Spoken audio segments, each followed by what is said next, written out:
சீர்காழி சட்டநாதர் கோவிலில் நடைபெற்ற திருநிலை நாயகி உடனுறவு அருள்மிகு பிரம்மபுரீஸ்வர திருக்கல்யாண வைபவத்தில் ஏராளமான பக்தர்கள் பங்கேற்று மொய்யெழுதி வழிபட்டனர்.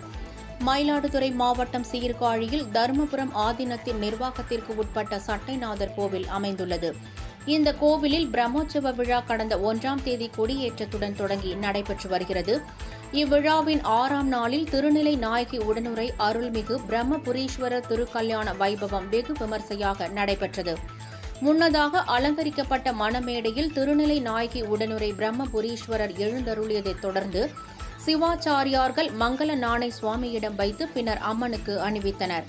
இந்த திருக்கல்யாண வைபவத்தில் ஆயிரக்கணக்கான பக்தர்கள் பங்கேற்று மொய்யெழுதி வழிபட்டனர். முன்னதாக மாப்பிள்ளை அழைப்பு, பெண் அழைப்பு, மாலை மாற்றும் நிகழ்வு ஆகியவை நடைபெற்றது.